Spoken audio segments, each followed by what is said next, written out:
حدیث شیخ زبیر علی صاحب بھی صحیح کہتے ہیں, شیخ البانی بھی, اور یہ حدیث متواتر ہے, آپ سمجھ لیں. حضور صلی اللہ علیہ وسلم کا سچا خواب, آپ صلی اللہ علیہ وسلم کو خواب میں دیکھا گیا.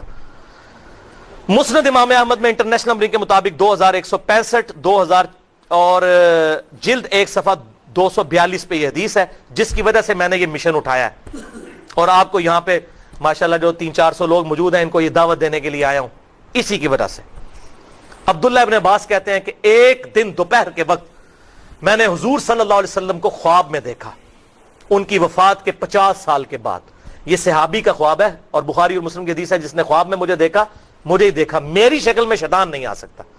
اور صحابہ کو تو ڈیفینیٹلی حضور کی شکل کا پتہ تھا, شکل مبارک ان کو پتہ تھی.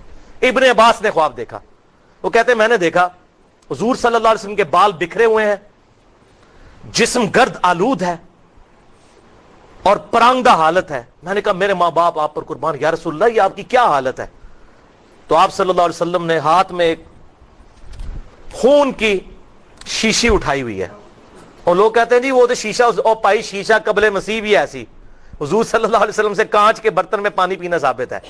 بعض یہ بھی حدیث کے اندر وہ کہہ رہے جی شیشی کہاں سے آ گئی, شیشہ قبل از مسیح ہے, شیشہ کوئی آج کی دریافت ہے.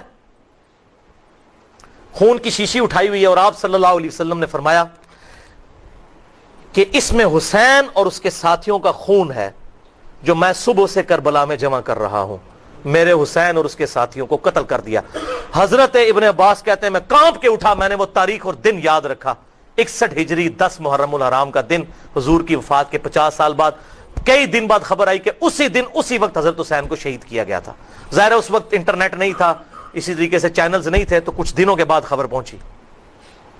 حضور صلی اللہ علیہ وسلم اپنی وفات کے بعد بھی اللہ تبارک و تعالیٰ نے ایک تمثیلاً خواب دکھایا آپ کے صحابی کو کہ آپ صلی اللہ علیہ وسلم کو کتنی تکلیف ہوئی ہے.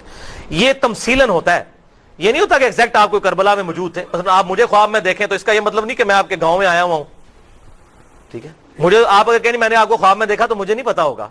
یہ خواب الگ سے ایک محکمہ ہے, اللہ تعالیٰ نے ایک تمثیلاً چیزیں رکھی ہوئی ہیں.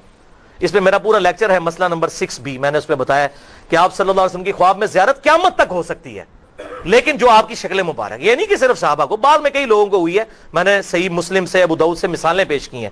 قیامت تک مسلمان حضور صلی اللہ علیہ وسلم کو خواب میں دیکھ سکتے ہیں. یہ تو بہرحال صحابی کا اتفاقی خواب ہے. تو وہ کہتے ہیں بعد میں پتا چلا. اس پہ میں آیت پڑھوں گا, سورہ الاحزاب کی آیت نمبر 57. ان الذین یؤذون اللہ ورسولہ لعنہم اللہ فی الدنیا والآخرہ. بے شک جو لوگ اللہ اور اس کے رسول کو تکلیف دیتے ہیں ان پہ دنیا کی زندگی میں اور آخرت میں اللہ کی لعنت ہے. وَأَعَدَّ لَهُمْ عَذَابًا مُهِينًا, اور اللہ تعالیٰ نے ان کے لیے دردناک ذلیل و خوار کر دینے والا عذاب تیار کر رکھا ہے. وَلِعَوْذُ بِاللَّهِ تَعَالَى. اور حدیث بھی سن لیں, المستدرک للحاکم میں انٹرنیشنل نمبرنگ کے مطابق 4717, صحیح ابن حبان میں 7104, شیخ البانی نے بھی صحیح کہا, شیخ زبیر علی صاحب نے بھی اس حدیث کو صحیح کہا کہ آپ صلی اللہ علیہ وسلم نے فرمایا اس ذات کی قسم جس کے قبضے قدرت میں میری جان ہے, ہم اہل بیت سے جو بغض رکھے گا اللہ اسے ضرور دوزخ میں داخل کرے گا. یہ کہتے ہیں لعنت نہ بھیجو, او بھائی یہ تو اگے گل پہنچ چکی ہے. اور اسی کا ترک المستدرک للحاکم میں صحیح سند کے ساتھ جو موجود ہے 4712, اس میں الفاظ ہیں اگر کوئی شخص حجر اسود اور مقام ابراہیم کے درمیان نماز پڑھے اور روزے کی حالت میں ہو اور تب بھی اس کے دل میں اہل بیت کا بغض ہو, اللہ تعالیٰ اسے دوزخ میں ہی ڈالے گا. وَلِعَوْذُ بِاللَّهِ تَعَالَى. ہم پناہ مانگتے ہیں اس چیز سے کہ اللہ تعالیٰ ہمارے دل میں اہل بیت کا یا کسی صحابی کا بغض رکھے. غلطی اپنی جگہ ہے, غلطی اپنی جگہ ہے, غلطی کو غلطی کہا جائے گا.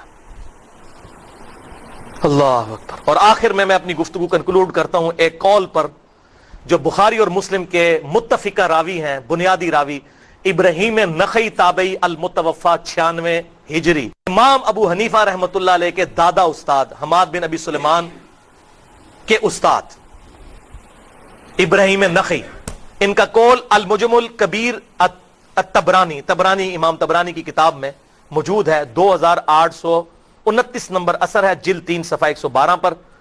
اور میں کہتا ہوں ابراہیم نخعی نے تو کام ہی ختم کر دیا. آپ سنیں الفاظ, اس پمفلٹ پہ بھی میں نے آخری نصیحت ابراہیم نخعی کا قول ڈالا ہے. وہ کہتے ہیں, سنیں آپ, حوالہ میں نے دیا, ایسے شیخ زبیر علی صاحب نے بھی صحیح کہا, اپنی کتاب میں نقل کیا. اگر میں ان لوگوں میں شامل ہوتا جنہوں نے حسین ابن علی کو شہید کیا تھا اور قیامت کے دن اللہ مجھے معاف بھی کر دیتا اور میں جنت میں بھی چلا جاتا، تب بھی میں اس بات سے ڈرتا کہیں حضور جنت میں مجھے دیکھ نہ لیں اللہ، اور مجھ سے پوچھ نہ لیں کہ تو حسین کے قاتلوں میں شامل تھا۔ مجھے اللہ بھی معاف کر دیتا اور میں جنتی بھی ہوتا، میں حضور کو شکل جنت میں نہیں دکھا سکتا تھا اگر میں حسین کے قاتلین میں شامل ہوتا۔ یہ تھے ہمارے محدثین رحمہم اللہ۔ اور احمد بن حنبل کا قول صحیح سند سے ابن جوزی نے اپنی کتاب میں نقل کیا، جو اس پمفلٹ پہ بھی میں نے لکھا ہے، وہ آپ پڑھ لیجئے گا، کہ انہوں نے کہا یزید اس قابل ہی نہیں ہے کہ اس سے کوئی حدیث لی جائے، وہ مجروح راوی ہے، اس نے اہل مدینہ کے ساتھ ظلم کیا۔ میرے پورے لیکچر ہیں، مسئلہ نمبر 61 حسینیت اور یزیدیت کا تحقیقی جائزہ، 2 گھنٹہ اور 20 منٹ کی میری گفتگو ہے اہلسنتپاک.com پہ، اس میں نے یہ ساری باتیں بتائی ہیں۔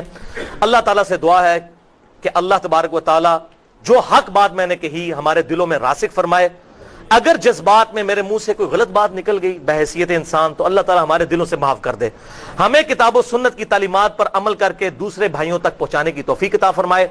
اللہ تعالیٰ ہمیں اپنی محبت نصیب فرمائے، اپنے محبوب صلی اللہ علیہ وسلم کی سچی محبت نصیب فرمائے، اپنے محبوب صلی اللہ علیہ وسلم کے اہل بیت، آپ صلی اللہ علیہ وسلم کے صحابہ کرام علیہم رضوان، آپ صلی اللہ علیہ وسلم کے تابعین، تبع تابعین جو صحیح العقیدہ ہیں، ان سے عقیدت رکھنے کی توفیق عطا فرمائے، اور اللہ تبارک و تعالیٰ دعوت حق کو پوری دنیا میں